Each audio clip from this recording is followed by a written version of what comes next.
A paz do Senhor, meus irmãos do grupo Amigos da Bíblia. Hoje começaremos a leitura do Evangelho conforme escreveu Marcos. Hoje falaremos Marcos capítulo 1 e capítulo 2. Uma informação importante que eu esqueci de passar durante os nossos comentários de Mateus e agora iniciando o comentário de Marcos, é que os nossos comentários eles são extraídos e têm como base o comentário bíblico Wiersbe. Então, todos os nossos comentários aqui, a base é esse comentário bíblico Wiersbe. Então vamos lá, Marcos, um esboço para nós termos uma ideia do Evangelho de Marcos seria assim: a introdução do Evangelho seria do versículo 1 até o 13 do capítulo 1 e dividido aí em 4 tópicos. O primeiro tópico é o ministério de Cristo. Aqui no Evangelho de Marcos ele é chamado de o servo do Senhor, né?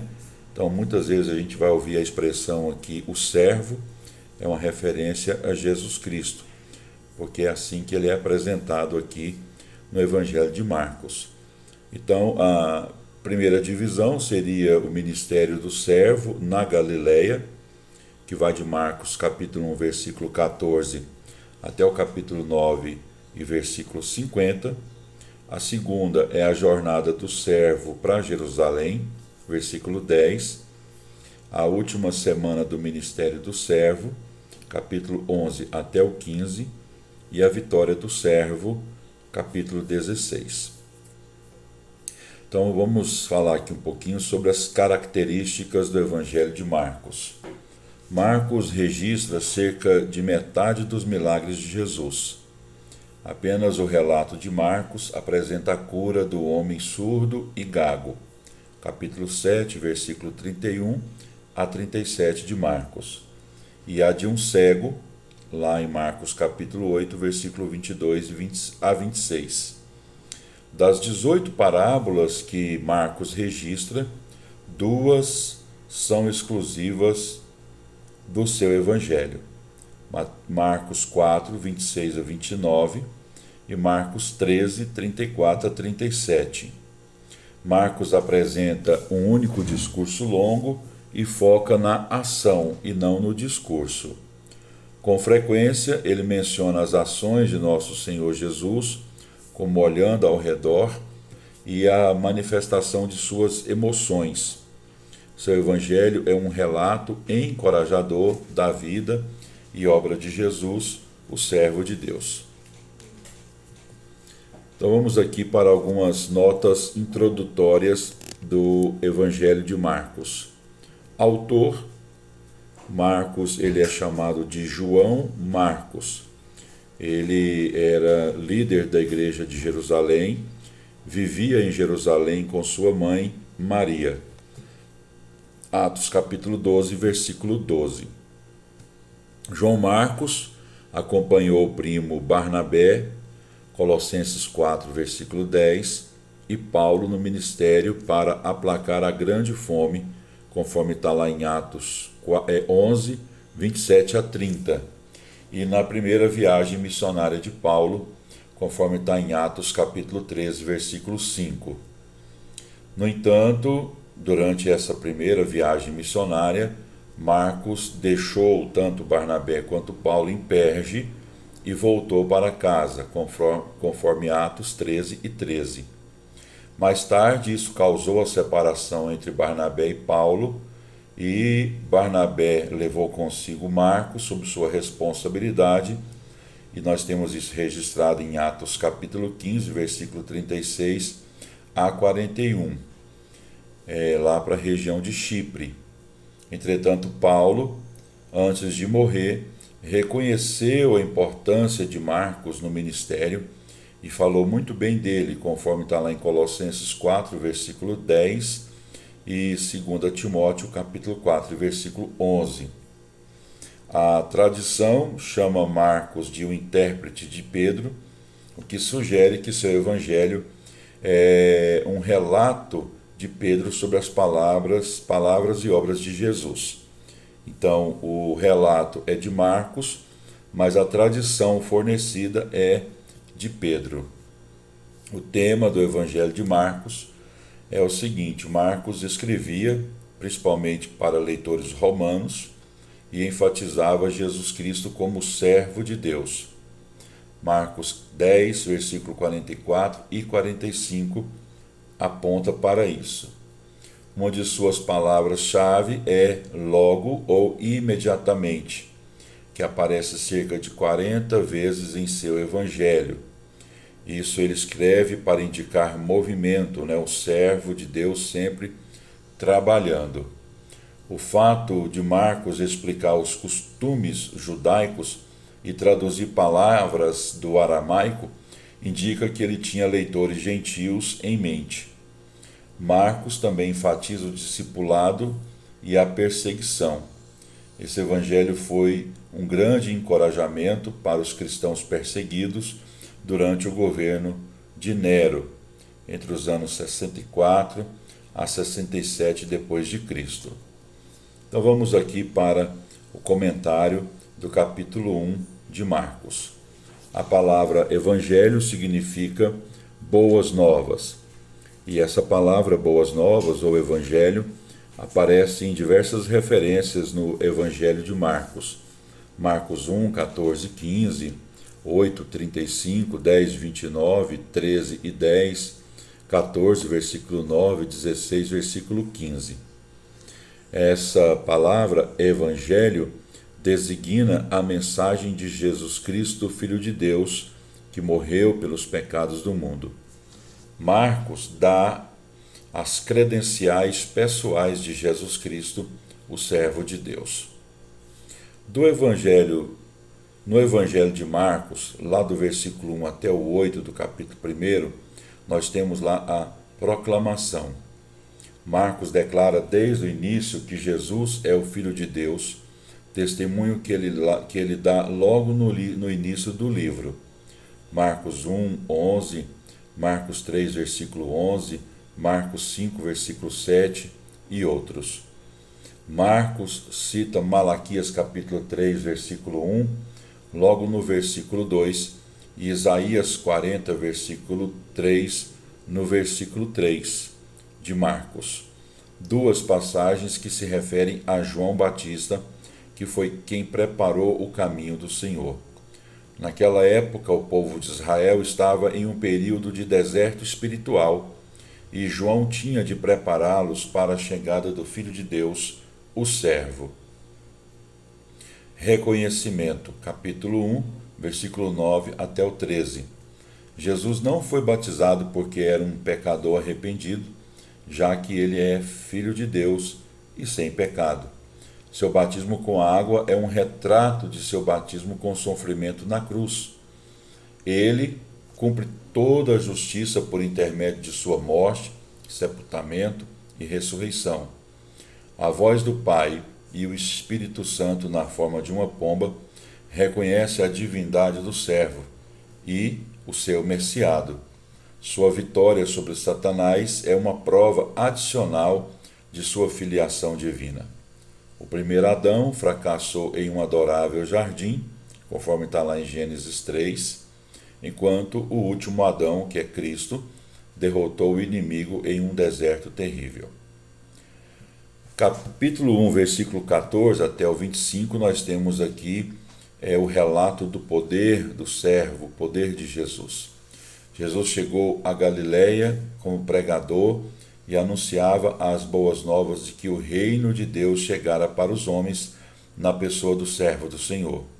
Jesus, antes de revelar os fatos sobre sua morte na cruz, ainda podia convidar as pessoas a crer nele para que fossem salvas. Ainda falando sobre o poder do servo, nós temos aqui o poder do servo sobre o destino. Está no capítulo 1, versículo 16 até o 20.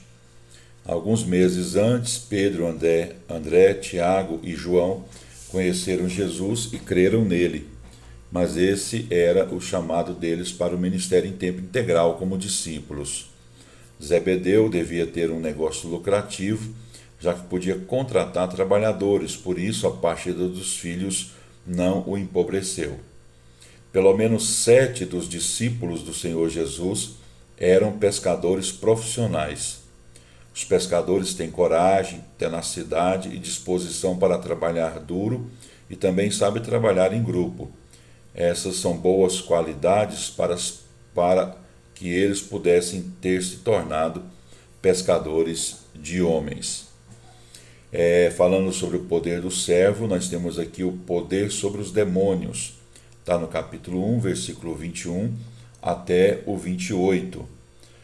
Nós temos aqui, o registro de que Jesus residia e fazia ali de Cafarnaum o seu quartel-general e partiu de lá para vários lugares do país a fim de ministrar o Evangelho. Ele com frequência ensinava nas sinagogas locais e nesse sábado específico libertou um homem do poder de um espírito imundo. Muitas vezes Marcos registra o maravilhamento das pessoas, conforme a gente tem lá Marcos capítulo 1, versículo 22 e 27, Marcos 2, versículo 12, Marcos 5, versículo 20, 42 e outros. Essa obra de poder espalhou a fama de Jesus por outros lugares. Ainda falando sobre o poder do servo, Marcos capítulo 1, 29 até o 34 e o 40 até o 45 fala do poder dele sobre a doença. Nós temos aqui o caso onde a casa de Pedro torna-se um lugar de cura para toda a cidade. Como é importante que após a adoração levemos Jesus para casa conosco. O Senhor satisfaz o necessitado da casa e depois usa essa casa para satisfazer a necessidade dos outros. A multidão só vem no fim do sábado, pois a tradição religiosa proíbe a cura no sábado. Todavia, Jesus já quebrara de propósito essa tradição, conforme a gente vê no capítulo 1, versículo 21 até o 28, e faria isso de novo, conforme a gente vai ver mais à frente no capítulo 3, versículo 1 até o 7. Marcos faz distinção entre os enfermos e os endemoniados, conforme está no capítulo 1 e versículo 32. Embora o demônio possa causar algumas das aflições físicas, nem todas as doenças têm origem demoníaca. Os leprosos eram proibidos de se aproximar das pessoas. Tinham de manter-se à distância e gritar: imundo, imundo, conforme está ordenado em Levítico capítulo 13, versículos 45, 44, 45 e 46. Contudo, esse homem ouvira falar de Jesus e tinha certeza de que ele o curaria. Tecnicamente, Jesus torna-se impuro quando toca o leproso, mas o seu toque traz cura imediata para o homem. Temos aqui também o poder em oração, versículo 35 até o 39 do capítulo 1 de Marcos.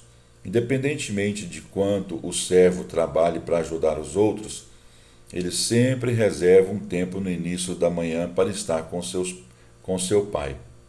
Isso fala da atividade cansativa de Jesus em atender às pessoas, mas sempre reservando um tempo para a oração.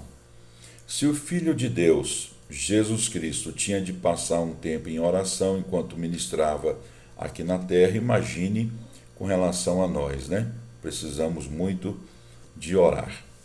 Capítulo 2 de Marcos. Jesus tornou-se uma pessoa popular, pois as pessoas queriam estar com ele e assistir os seus milagres. Marcos menciona muitas vezes as grandes multidões que seguiam Jesus, conforme a gente pode ver no capítulo 2, versículo 2 e 13, capítulo 3, versículo 7 a 9, versículo 20 e 32, entre outros. Algumas vezes a popularidade de Jesus atraiu a atenção dos líderes religiosos judeus e isso trouxe discórdias e discussões. Marcos descreve 4 dessas divergências: a discórdia sobre o perdão, está no capítulo 2, versículo 1 até o 12. Aqui é o caso, né, dos 4 amigos que descem um paralítico pelo telhado, e Jesus disse: os seus pecados estão perdoados. Para comprovar que ele tem poder no céu e na terra para perdoar pecados, ele cura o paralítico. Discórdia sobre as amizades. Capítulo 2, versículo 13 até o 17. O chamado de Levi, que também se chamava Mateus, chocou os líderes religiosos oficiais, pois que Rabi ia querer do lado dele um coletor de impostos como discípulo. Contudo, Jesus acolhia e dava vida nova a todos que precisavam dele. Todavia, Cristo ia mais longe ainda e se confraternizava com Mateus e seus amigos pecadores, de acordo com o versículo 15. Os pecadores aqui são os judeus que não guardavam a lei e viviam como gentios. Jesus vê os pecadores como pessoas doentes que precisam de médico, e ele é o médico. A terceira discórdia é a discórdia sobre o jejum. Capítulo 2, versículo 18 até o 22. Jesus responde às perguntas a respeito de seus convidados e agora tem de defender a refeição. Naquela época, fazer uma refeição com uma pessoa na Páscoa significava selar laços solenes de amizade. Como Jesus e seus discípulos podiam desfrutar uma refeição quando outros religiosos jejuavam? Na verdade, o único jejum obrigatório para os judeus era no dia da expiação, conforme prescreve Levítico capítulo 16. Jesus compara-se a um médico. Agora ele havia se comparado a um médico, melhor dizendo, e agora ele se retrata como um noivo. Agora que Jesus não está mais na terra, seu povo pode jejuar se quiser. No versículo 20, a expressão será tirado é uma alusão à sua morte futura. E quarta discórdia é a discórdia sobre a liberdade, capítulo 2, versículo 23 até o 28. A essa altura, os líderes religiosos vigiavam tudo que Jesus fazia. Eles juntavam evidências que pudessem usar para desacreditá-lo diante do povo e possivelmente acusá-lo diante das autoridades. A tradição judaica dizia que havia 39 atos que não deviam ser praticados aos sábados, entre eles colher grão. Era permitido pegar grão do campo alheio para comer, conforme está em Deuteronômio 23 e 25, mas não no sábado. Jesus defendeu a si mesmo e aos seus discípulos, referindo-se à experiência de Davi. O relato está lá em 1 Samuel, capítulo 21, versículo 1 até o versículo 6, e afirmando que ele era o Senhor do sábado. Isso era o mesmo que afirmar que ele é Deus. Então encerra aqui a nossa meditação em Marcos 1 e 2 e até o próximo vídeo. Deus abençoe.